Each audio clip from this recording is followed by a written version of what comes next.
मैं ऋषि दबरादी का धन्यवाद करता हूँ कि इन्होंने बड़ा महत्वपूर्ण अपना समय और आप सभी लोगों का मुझे दिया है अपनी बात कहने के लिए। आप सभी का आभार है। भारत से नेपाल के अंदर काठमांडू के अंदर हम लोग बार बार बीच बीच में आते रहे हैं भगवान पशुपतिनाथ के दर्शन करने के लिए।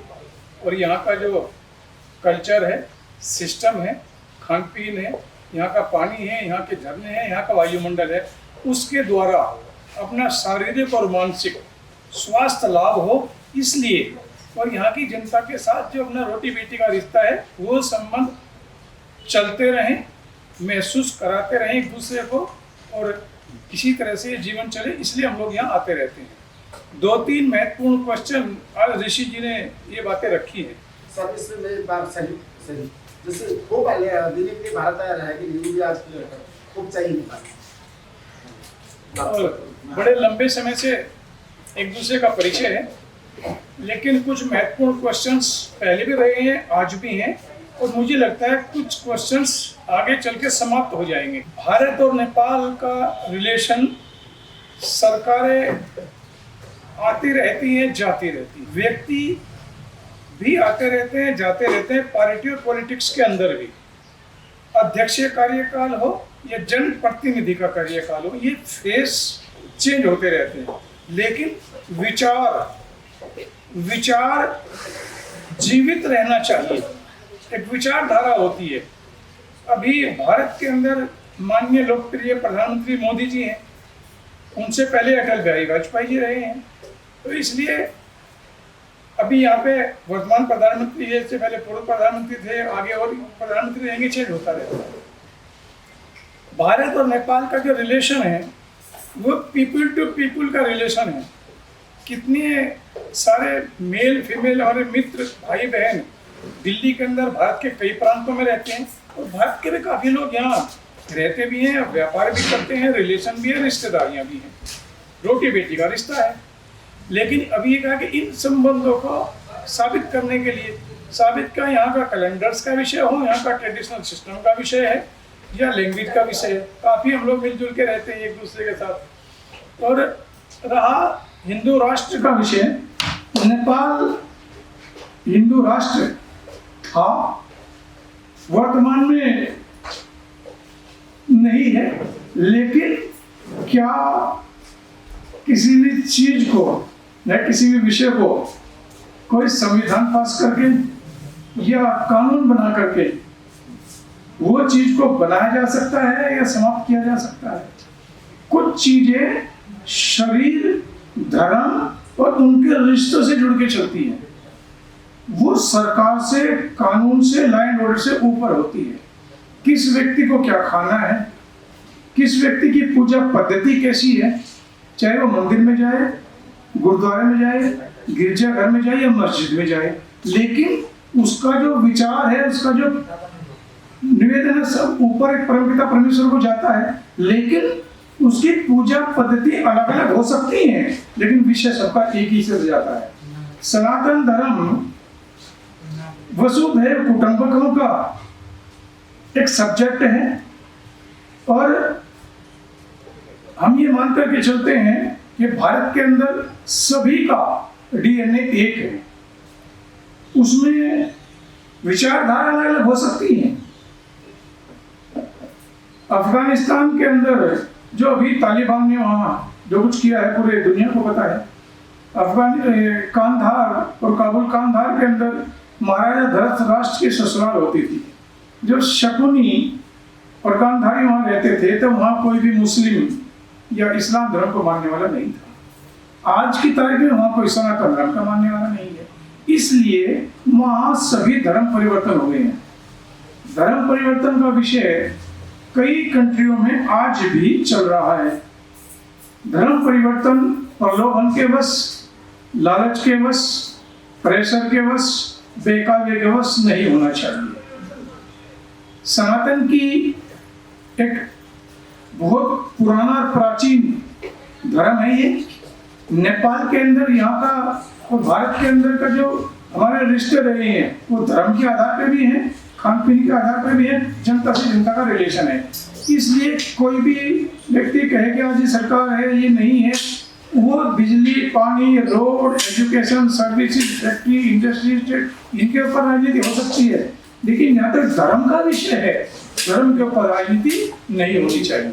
जैसा भारत के अंदर राम मंदिर का निर्माण हो रहा है, बहुत लंबे समय के बाद, कई सौ वर्षों के बाद राम मंदिर बन रहा है, लेकिन राम मंदिर सरकार का विषय नहीं है, ये सरकार उसके बारे में फैसला करे। राम मंदिर आस्था का विषय है। जैसे यहाँ पे भगवान पशुपतिनाथ है, भगवान पशुपतिनाथ क्या किसी सरकार के मोहताज होंगे कि प्रधानमंत्री कौन बनेगा, या किस आइडियोलॉजी की सरकार होगी? पशुपतिनाथ थे, हैं और रहेंगे। प्रधानमंत्री कोई हो, विचारधारा कोई भी हो, कैसी उनकी सोच हो, लेकिन क्या इनके ऊपर फर्क पड़ता है? नहीं पड़ता। ये विचारधारा का विषय है। हम ये मान करके चलते हैं सनातन धर्म होना चाहिए, अच्छा धर्म है, जियो और जीने दो का नारा देना चाहिए। हम लोगों की सोच पहले भी यही थी, आज भी है, आगे भी रहेगी। और रहा नेपाल का पॉलिटिकल सिस्टम, नेपाल हमारा सहोदर भाई है, रोटी बेटी का रिश्ता है, लेकिन नेपाल कभी भी या भारत आपस में एक दूसरे के पॉलिटिकल सिस्टम हस्तक्षेप नहीं करते, न करना चाहिए।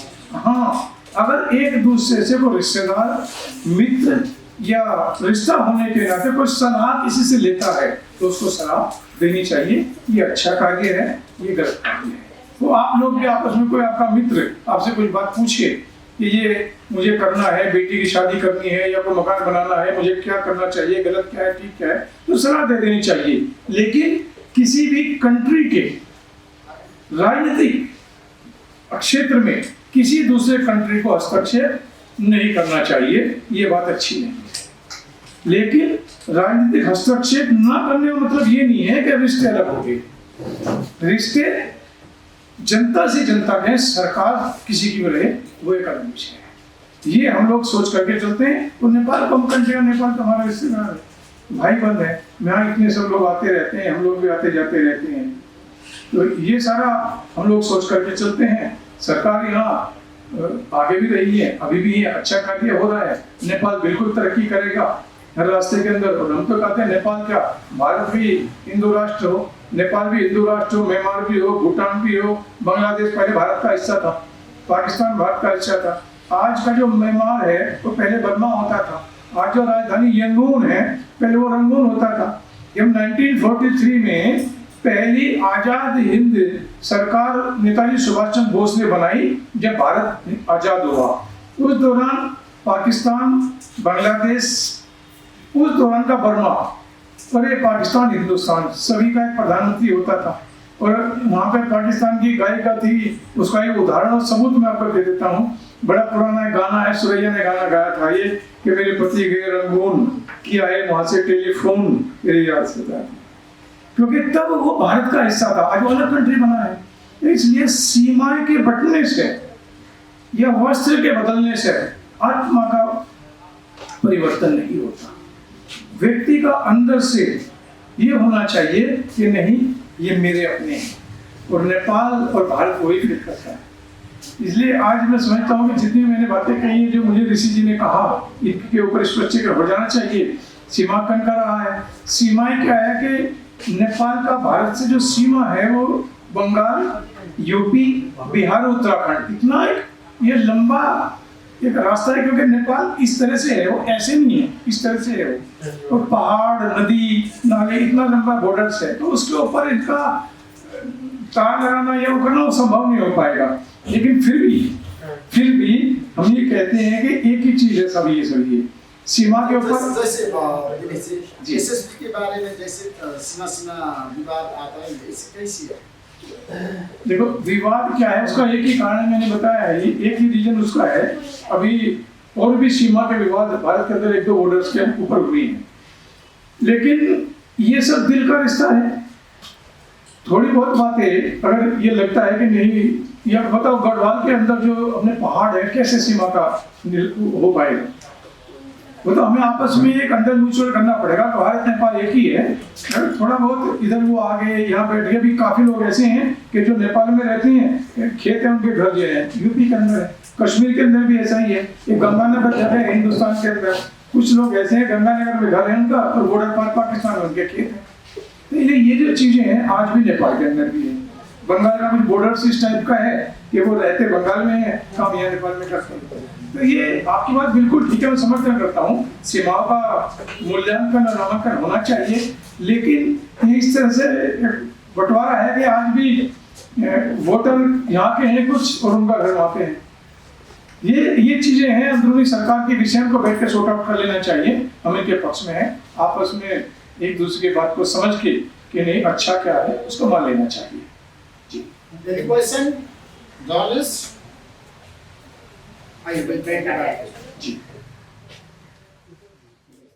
कि मुझे किस पद्धति में पूजा करनी है, किस व्यक्ति का बदला जाना है, ये नेपाल का खुद का विषय है। भारत को इसमें हस्तक्षेप नहीं करना चाहिए, ना इसको अच्छा।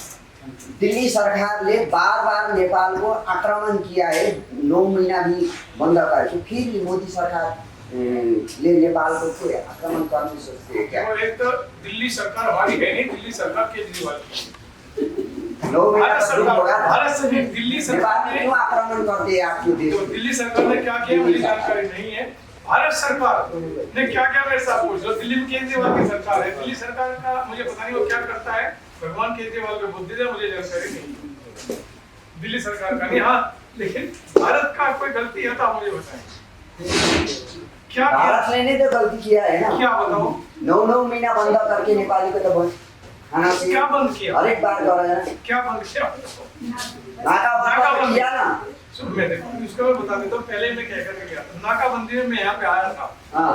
नाकाबंदी के आपने जो बात कही, इस दोष के कुछ बॉर्डर्स के लोग नेपाल के भी और कुछ भारत के, जो बॉर्डर्स के लोग थे वो दोषी हैं। उस दौरान जब नाकाबंदी हुई वहाँ किसी और की सरकार थी, यूपी के अंदर, बिहार के अंदर किसी और की सरकार थी। ये बात में भाई साहब के हर जगह से कह गया। नाकाबंदी भारत सरकार ने नहीं की, नाकाबंदी के दोषी कुछ यूपी के गवर्नमेंट के लोग उस दौरान के और कुछ बिहार के दौरान के, उन लोगों की वजह से हुआ था। और वो नाकाबंदी वहाँ खुली थी और मैं खुद आके टीवी पे बोल करके यहाँ पे गया। भारत में जिस प्रकार की बिहार में इससे ज्यादा कई साल अभी आक्रमण होते, इसी प्रकार का रणनीति अहिले नेपाल में डाल दिया। क्यों? कहाँ आक्रमण किया? लूटपाट की। कहाँ लूटपाट की? हुआ था। कहाँ किया? भारत का से फुर्सत नहीं है। 130 करोड़ हो गए। आपको तो पता होना चाहिए ना।